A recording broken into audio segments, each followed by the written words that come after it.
Nagesh करसबी orchid school तथा परिवार की तरफ से मैं सुसलादी आज की इस तासिका में आपका सहर्ष स्वागत करती हूँ। आज मैं कक्षा 7वीं के लिए वसंत भाग 2 के अंतर्गत पाठ क्रमांक 19 जो है वह लेकर आपके सामने प्रस्तुत हुई हूँ।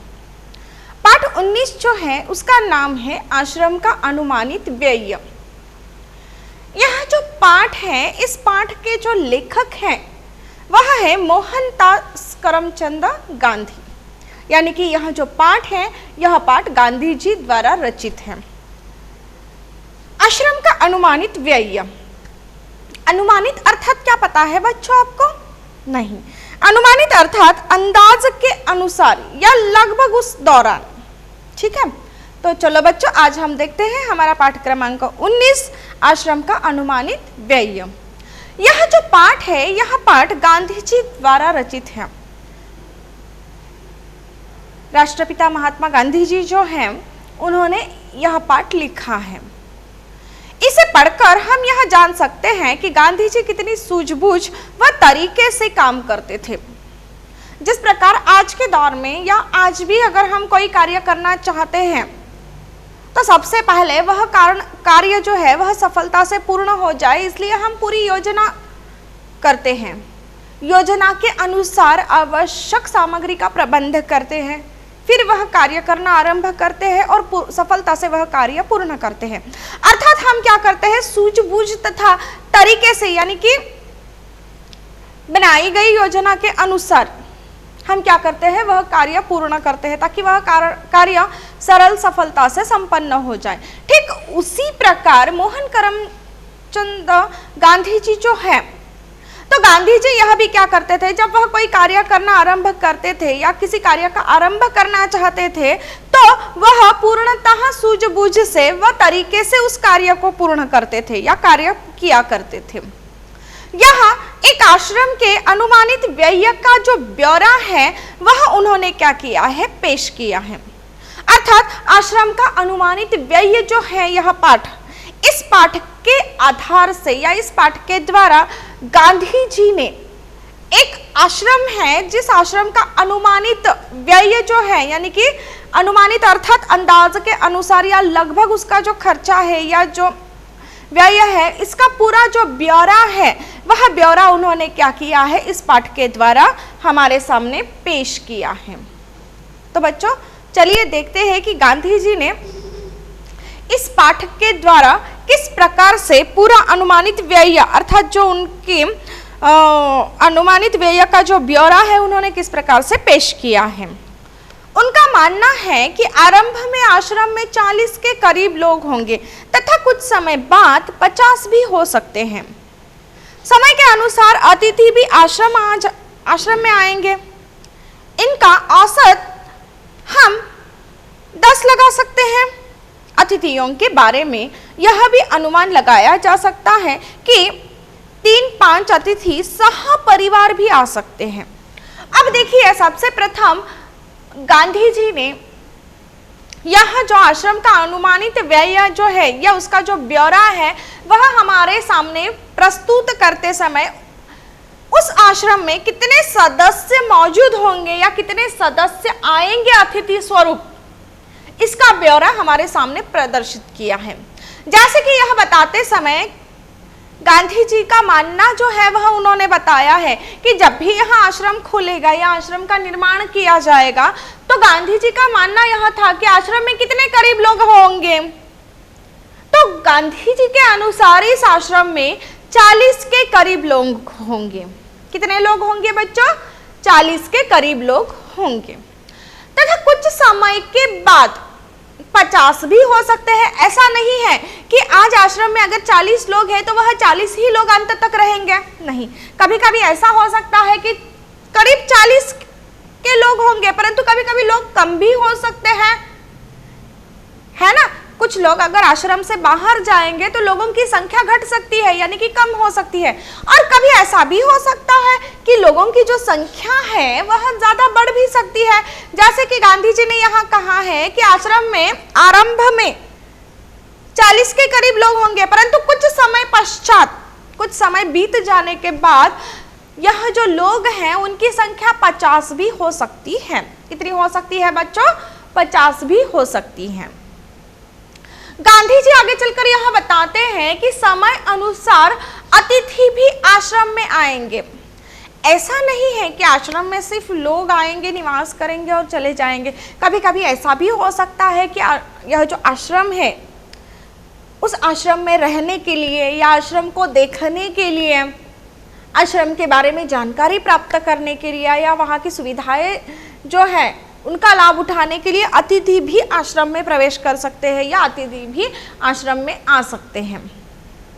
तो गांधी जी ने इनका भी औसत लगाया कि अगर आश्रम में अतिथि भी आएंगे तो वो लगभग कितने आ सकते हैं एक समय पर।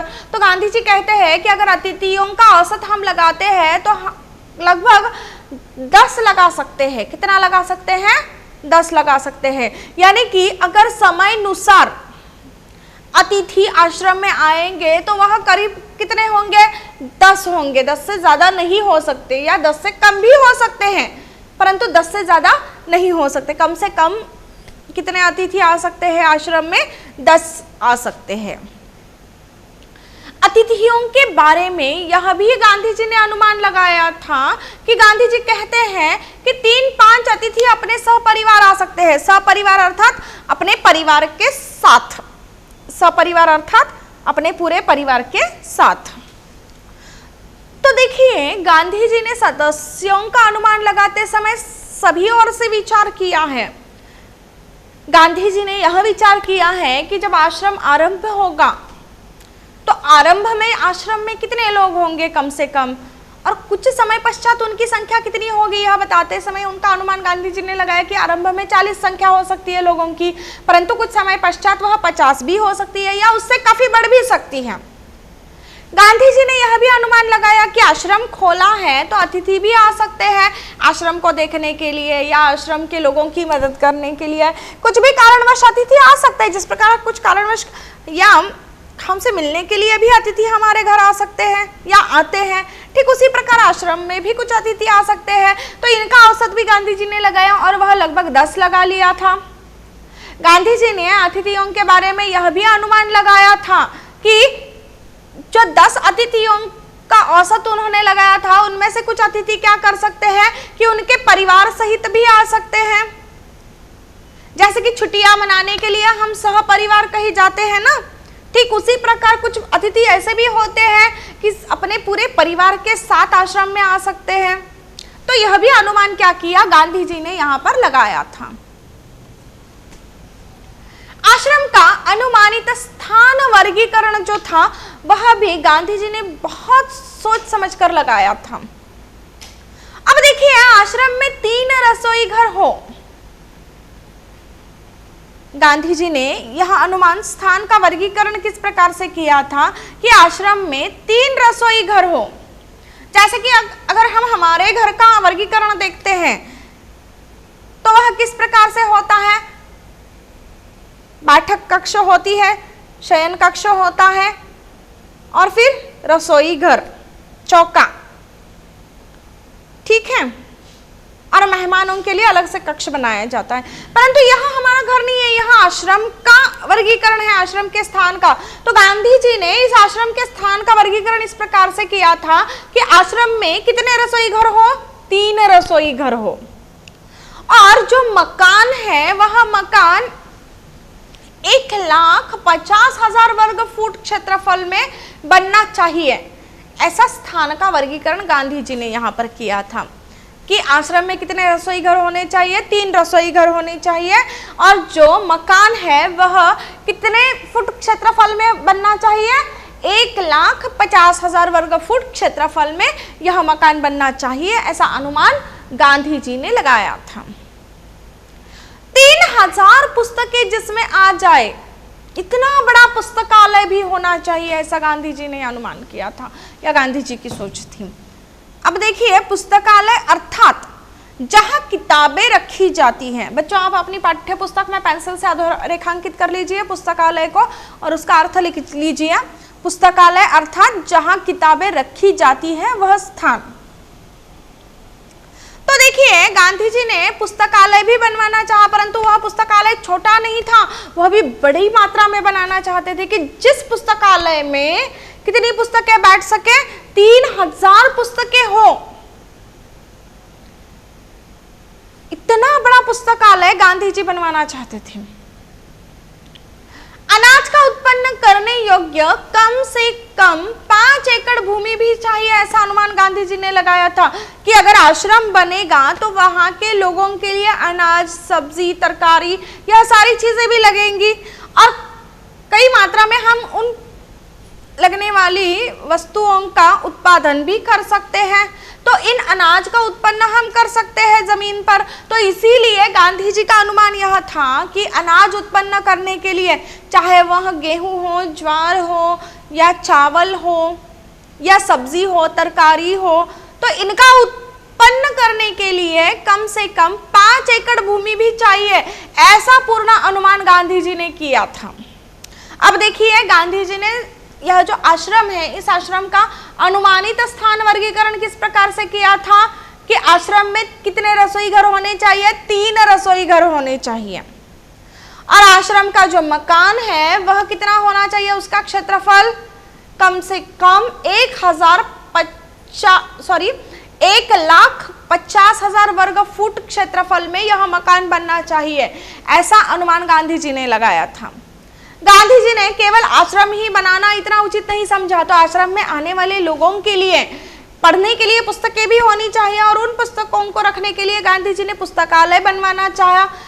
तो पुस्तकालय भी उन्होंने छोटी मात्रा में नहीं बनवाना चाहा, पुस्तकालय भी उन्होंने बड़ी मात्रा में बनवाना चाहा कि जिस पुस्तकालय में कम से कम 30,000 पुस्तकें हो। अब गांधी जी की सोच देखिए कि उन्होंने यह भी चाहा कि अगर हम आश्रम बनवा रहे हैं तो आश्रम के लिए अनाज उत्पन्न करने के लिए भी जमीन चाहिए, कि सब्जी हो, तरकारी हो या कुछ अनाज का उत्पन्न लेना हो, तो इसके लिए जमीन भी चाहिए ना। तो गांधी जी ने यह सोचा कि अनाज का उत्पन्न करने के लिए कम से कम 5 एकड़ जो भूमि है, भूमि अर्थात जमीन, कम से कम कितनी जमीन चाहिए, 5 एकड़ जमीन चाहिए या भूमि चाहिए, ऐसा गांधी जी ने अनुमान लगाया था। तो यह था आश्रम को लेकर गांधी जी का स्थान वर्गीकरण।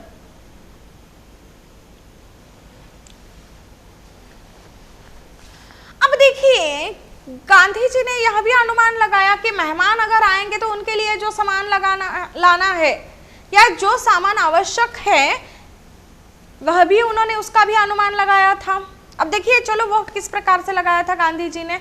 आश्रम में अत्यधिक सामान की भी आवश्यकता पड़ेगी, क्योंकि अगर कम से कम 50 लोग आश्रम में रहेंगे और 10 औसत में अगर मेहमान अर्थात अतिथि आएंगे, अगर कभी कभी अतिथि अपने सहपरिवार आएंगे तो लोगों की संख्या बढ़ जाएगी, अधिक लोग हो जाएंगे ना आश्रम में। तो आश्रम में अत्यधिक सामान की भी आवश्यकता पड़ेगी, ऐसा अनुमान गांधी जी ने लगाया था।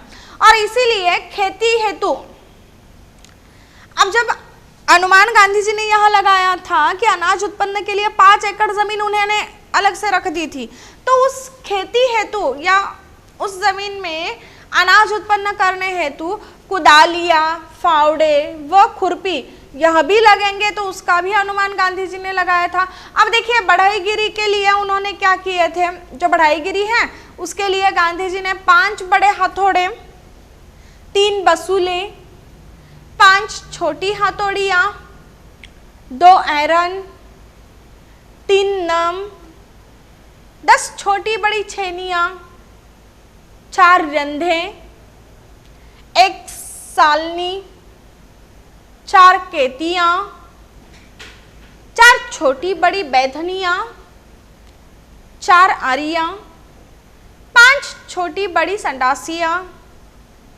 20 रतल कीले छोटी बड़ी, 1 मोगरा अर्थात लकड़ी का हथौड़ा लेना पड़ेगा, इसका भी अनुमान गांधी जी ने लगाया था। अर्थात देखिए गांधी जी ने कितना सोच विचार किया था कि अगर आश्रम चलाना है तो आश्रम के लिए अनाज उत्पन्न करना भी आवश्यक है, इसलिए उन्होंने 5 एकड़ जमीन रखवा दी और उस जमीन पर खेती करने हेतु तो उन्होंने कुदालियां, फावड़े व खुरपे इनका भी अनुमान लगा लिया। बढ़ईगिरी करने के लिए उन्होंने जो भी आवश्यक सामान था, जो अभी मैंने आपको बताया, उसका भी अनुमान गांधी जी ने यहाँ पर लगा लिया था कि जैसे मैंने अभी आपको बताया बड़ेगिरी के लिए क्या क्या सामान आवश्यक था वह, जैसे कि 5 हथौड़े, 3 बसूले, 5 छोटी हथौड़ियाँ, 2 आयरन, 3 नम, 10 छोटी बड़ी छेनियाँ, 4 रंधे, 1 सालनी, 4 केतियाँ, 4 छोटी बड़ी बैथनियाँ, 4 अरियाँ, 5 छोटी बड़ी संडासियाँ, 5 रतल कीले छोटी बड़ी, 1 मोगरा, मोगरा अर्थात लकड़ी का हथौड़ा। इतना सारा सामान उन्हें लेना पड़ेगा, ऐसा उन्होंने अनुमान लगाया। अब इसके साथ ही जो मोची के औजार हैं, मोची के जो औजार हैं उन औजारों का भी 500 रुपये व रसोई के सामान का 150 रुपयों का खर्च होगा। यह भी अनुमान गांधी जी ने लगाया। आप देखिए गांधी जी ने कितनी दूर की सोची है और पूरा जो ब्यौरा है वह उन्होंने निकाल के रखा है कि किस चीज के लिए कितने रुपए खर्च होंगे, या अगर कोई वस्तु वहां करनी है या कोई चीज बनवानी है या कुछ नया आरंभ करना है तो उसके लिए कितना सामान आवश्यक है वह भी उन्होंने ब्यौरा लगा दिया। जैसे खेती हेतु उन्होंने क्या क्या लगा वह अनुमान लगाया, बढ़ईगिरी के लिए क्या क्या लगता है वह निकाला। उसी प्रकार साथ ही उन्होंने क्या किया, जो मोची के औजार हैं उन औजारों के लिए भी उन्होंने 500 रुपये लगाए और रसोई के सामान के लिए भी 150 रुपये लग जाता है, या इस सामान मोची के औजारों के लिए 500 रुपये लगेंगे और रसोई के सामान के लिए 150 रुपये लगेगा।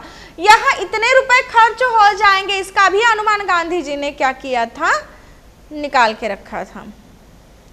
अब देखिए आश्रम है तो हाँ, पहले ही गांधी जी ने यहाँ अनुमान लगाया था कि आश्रम बनाया जाएगा तब मेहमान भी आश्रम में आएंगे, कभी सह परिवार भी अतिथि आ सकते हैं।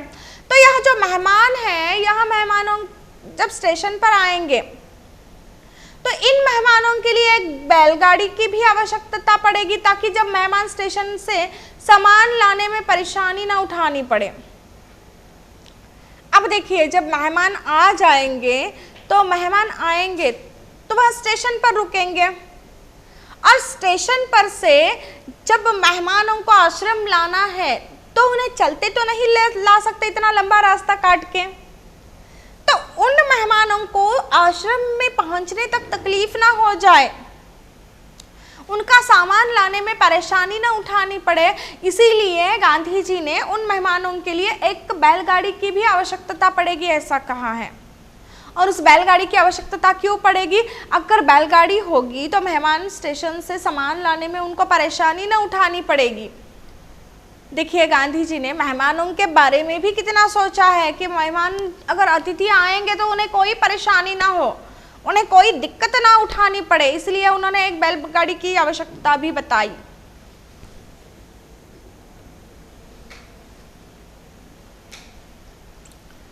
अब गांधी जी ने अनुमानित खाने का खर्चा भी निकाला है।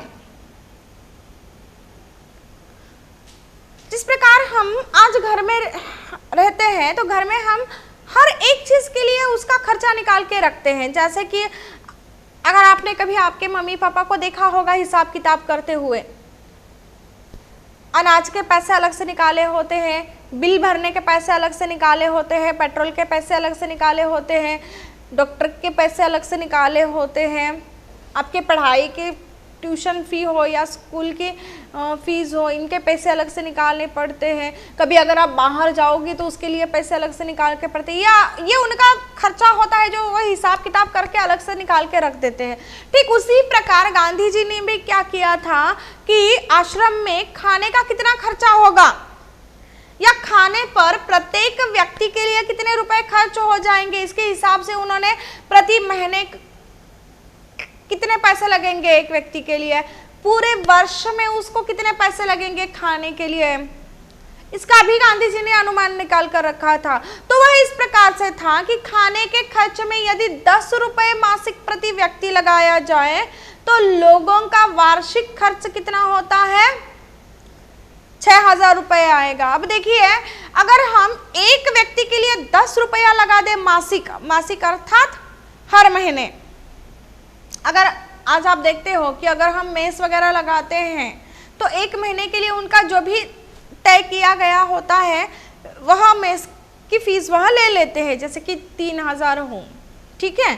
परंतु यहाँ गांधी जी ने क्या किया है कि खाने के खर्चे में यदि अगर एक व्यक्ति के पीछे उन्होंने 10 रुपए महीने लगा दिए, अगर देखिए अगर आश्रम में मैं रहती हूँ तो मेरे लिए हर महीने में एक महीने का कितना रुपया खर्च होगा, खाने को लेकर 10 रुपया खर्च होगा एक व्यक्ति के लिए। तो अगर मेरे जैसे 50 व्यक्ति होंगे तो उन पूरे 50 लोगों का कितना होगा पूरे महीने का, और पूर्णतः वार्षिक अर्थात पूरे साल में कितने पैसे खर्च हो जाएंगे या कितने पैसे खाने के लिए लगेंगे, इसका भी अनुमान गांधी जी ने यहाँ पर लगाया था। जैसे कि गांधी जी ने पूरा लेखा जोखा या पूरा ब्यौरा हमारे सामने रखा है कि खाने के खर्च में यदि अगर एक व्यक्ति के पीछे 10 रुपये प्रति महीना अगर हम रखते हैं तो 10 रुपए के हिसाब से अगर 50 लोगों का हम पूरे साल का खर्चा निकालते हैं तो वह कितना आ जाएगा, 6,000 रुपये आएगा। कितना आ जाएगा बच्चों, 6,000 रुपये आ जाएगा। यानी कि देखिए गांधी जी ने केवल प्रतिदिन या प्रति महीने का सिर्फ एक ही व्यक्ति का जो खाने का खर्चा है वह नहीं निकाला था। तो गांधी जी ने कम से कम कितने लोग थे, 40 लोग थे आरंभ में, परंतु आगे चलकर वह 50 भी हो सकते हैं, यानी कि उनकी संख्या बढ़ सकती है। तो बढ़ी हुई संख्या को लेकर इन्होंने क्या किया था गांधी जी ने कि उनका जो वार्षिक खर्चा है 50 लोगों का वह उन्होंने निकाल कर रख दिया था कि 50 लोगों को पूरे साल भर में कितने पैसे खर्च हो जाएंगे खाने के लिए, 6,000 रुपये। अगर 10 रुपये प्रति मासिक के हिसाब से अगर ले लेते हैं तो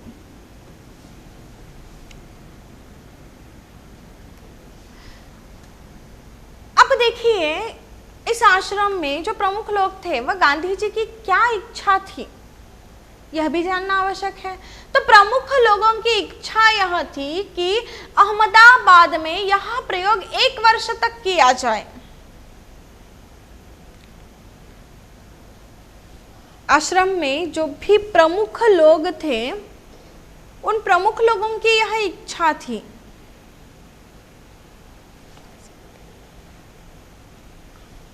कि अहमदाबाद में यह जो प्रयोग है यह प्रयोग पूरे 1 साल तक होना चाहिए। अब देखिए गांधी जी ने यह आश्रम कहाँ बनवाया, अहमदाबाद में। जब यह अहमदाबाद में उन्होंने यह आश्रम बनवाया तो आश्रम का जो अनुमानित व्यय है उसका ब्यौरा उन्होंने पूरा पेश किया है। जब यह पूरा ब्यौरा उन्होंने पेश किया तो आश्रम के जो प्रमुख लोग हैं इन प्रमुख लोगों की इच्छा यह थी कि यह प्रयोग 1 वर्ष तक किया जाए, अर्थात 50 लोगों के लिए इन्होंने जो प्रति मासिक जो भी अनुमान लगाया था व्यय का या खर्चे का हिसाब उन्होंने लगाया था अंदाजे के अनुसार से, वह क्या किया जाए, पूरे 1 साल तक किया जाए। अहमदाबाद 1 वर्ष तक सब खर्च उठाए, अर्थात अहमदाबाद की जो भी सरकार है वह क्या करे, इस आश्रम का जो पूरा खर्चा है जो कि गांधी जी ने जो अनुमान लगाया था या जो अनुमानित व्यय तैयार किया था उसके अनुसार यह जो अहमदाबाद की सरकार है या जो अहमदाबाद है वह क्या करे, 1 वर्ष तक पूरा खर्चा जो भी आएगा इस आश्रम के लिए वह उठाए। गांधी जी की तो यह मांग भी थी कि अहमदाबाद उन्हें पूरी जमीन और मकान सभी दे दे, तो बाकी खर्च वे कहीं और से या दूसरी तरह से जुटा लेंगे। फिर उन्होंने सोचा कि 1 वर्ष का या इसमें से कुछ कम दिनों का खर्च अहमदाबाद को उठाना चाहिए। यदि अहमदाबाद 1 वर्ष के खर्च का बोझ उठाने के लिए तैयार न हो तो खाने के खर्च का इंतजाम मैं कर सकता हूं। अब देखिए गांधी जी ने हर तरह से मुमकिन प्रयास किए थे कि यह आश्रम सरलता से और काफी दिनों तक चले, इस आश्रम में कोई परेशानी या कोई मुश्किलें ना आ जाए। इसलिए इसलिए गांधी जी की जो इच्छा थी और प्रमुख लोगों की जो इच्छा थी वह यह थी कि यह जो आश्रम का उन्होंने जो अनुमानित व्यय निकाला था, उसका जो ब्यौरा बनाया था, उसके अनुसार यह प्रयोग कहाँ किया जा रहा था? अहमदाबाद में किया जाने वाला था। तो यह प्रयोग केवल कुछ दिनों के लिए, कुछ महीनों के लिए न किया जाए, तो वह क्या किया जाए? पूरे 1 साल तक, अर्थात 1 वर्ष तक यह प्रयोग किया जाए। अर्थात यह जो आश्रम है वह पूरा कितना चलना चाहिए? 1 साल तक चलना चाहिए सही तरीके से। और सिर्फ 1 वर्ष तक ही किया जाना नहीं चाहिए। तो यह जो अहमदाबाद है, अहमदाबाद की जो सरकार है, उस सरकार को क्या करना चाहिए? पूरे 1 वर्ष तक यह जो सारा जो खर्चा है या जो अनुमानित व्यय जो गांधी जी ने निकाला है वह पूरा किसे करना चाहिए? उठाना चाहिए, अहमदाबाद को उठाना चाहिए। अब गांधी जी जो है उनकी तो यह मांग थी। अब गांधी जी की क्या इच्छा थी? देखिए कि अहमदाबाद उन्हें पूरी जमीन दे और मकान सब भी दे दे। गांधी जी की जो मांग थी वह यह थी कि उन्होंने जो भी स्थानीय वर्गीकरण किया था, उस स्थानीय वर्गीकरण में उन्होंने क्या क्या तय किया था बच्चों? कि आश्रम में कितने घर होने चाहिए? रसोई घर, 3 रसोई घर होने चाहिए और करीब 1,50,000 वर्ग फुट क्षेत्रफल में क्या बनना चाहिए? मकान बनना चाहिए और एक पुस्तकालय बनना चाहिए कि जिसमें 3,000 पुस्तकें आ जाए, होनी चाहिए। और अनाज उत्पन्न करने के लिए कम से कम उन्हें कितनी जमीन चाहिए थी? 5 एकड़ जमीन चाहिए थी, 5 एकड़ भूमि उन्हें चाहिए थी अनाज उत्पन्न करने के लिए। तो गांधी जी की यह मांग थी कि यह सारी जो उन्हें लगने वाली जमीन थी, चाहे वो रसोई घर के लिए हो या मकान बनवाने के लिए हो, पुस्तकालय बनवाने के लिए हो या अनाज उत्पन्न करने के लिए, जो 5 एकड़ जमीन है, तो यह पूरी जमीन उनको, जमीन और मकान अहमदाबाद उन्हें दे दे, उन्हें अर्थात गांधी जी को दे दे। किस लिए दे दे? आश्रम के लिए दे दे।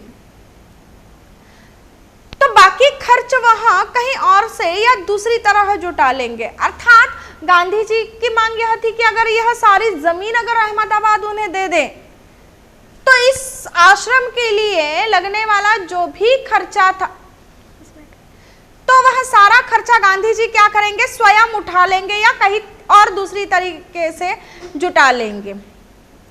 फिर उन्होंने सोचा कि 1 वर्ष का या इससे कुछ कम दिनों का खर्चा कौन उठाए? अहमदाबाद अगर उठाता है या उसे उठाना चाहिए, ऐसा गांधी जी सोचते हैं। यदि अगर अहमदाबाद 1 वर्ष तक उनका खर्चा या बोझ उठाने के लिए तैयार हो जाता है या तैयार न हो, तो खाने के खर्च का इंतजाम गांधी जी कर सकते हैं, ऐसा वह सोचते हैं। अर्थात अहमदाबाद अगर 1 वर्ष का बोझ उठाने के लिए तैयार न हो तो खाने का खर्चे का इंतजाम कौन करेंगे? गांधी जी कर सकते हैं। परंतु इसके बदले में अहमदाबाद की जो सरकार है उसे इनको लगने वाली जमीन और मकान देना चाहिए, ऐसी गांधी जी जो है उनकी मांग थी।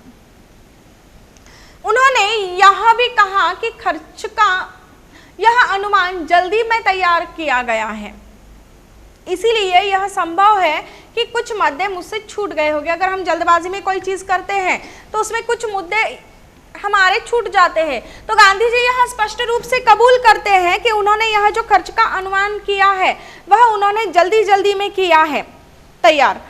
तो इसलिए संभव यह हो सकता है कि जल्दबाजी में उनसे कुछ मुद्दे जो हैं वह छूट गए होंगे। और इसके अतिरिक्त गांधी जी कहते हैं कि खाने के खर्चे के सिवा मुझे स्थानीय स्थितियों की भी जानकारी नहीं है, इसीलिए मेरे अनुमान में भूल भी हो सकती है। अतः गांधी जी का यह विचार था कि अहमदाबाद सरकार जो है या अहमदाबाद क्या करे? सारा खर्चा उठाए। तो विभिन्न मदों में खर्च इस तरह होगा कि किराया, बंगला और खेत की जो जमीन है, किताबों की जो अलमारियों का खर्च है, यह बढ़ाई के औजार, मोची के औजार, चौके के लिए, चौके अर्थात रसोई घर के लिए का सामान, एक बैलगाड़ी या घोड़ा गाड़ी या 1 वर्ष के लिए खाने का खर्च 6,000 रुपए है। अब गांधी जी कहते हैं कि उनके ख्याल से हमें लुहार और राज के औजारों की भी ज़रूरत हो सकती है आश्रम के लिए। तो दूसरे बहुत से औजार भी क्या होने चाहिए, आश्रम में उपलब्ध होने चाहिए। किंतु इस हिसाब से गांधी जी का जो खर्च है और शिक्षण संबंधी सामान का जो खर्च है वह उन्होंने इसमें शामिल नहीं किया था। शिक्षण के सामान में 5-6 देसी हाथ करघों की भी आवश्यकता होगी, ऐसे गांधी जी यहाँ कहते हैं। तो देखिए गांधी जी ने यहाँ पर क्या कहा है कि उनके ख्याल से उन्हें लोहार और राज के औजारों की भी आवश्यकता हो सकती है, दूसरे बहुत से औजार भी उन्हें आवश्यक है और चाहिए, परंतु गांधी जी कहते हैं कि किंतु हर हिसाब से अगर सामान की आवश्यकता हो या उनका खर्च और शिक्षण संबंधी सामान का जो खर्च है वह उन्होंने इसमें शामिल नहीं किया था, इसीलिए शिक्षण के सामान में 5-6 देसी हाथ और करघों की आवश्यकता भी उन्हें हो सकती है, ऐसा उन्होंने इस पाठ के द्वारा हमें बताया है। तो गांधी जी के द्वारा रचित यह जो पाठ है आश्रम का अनुमानित व्यय, यही समाप्त होता है। धन्यवाद एवं शुभ दिन।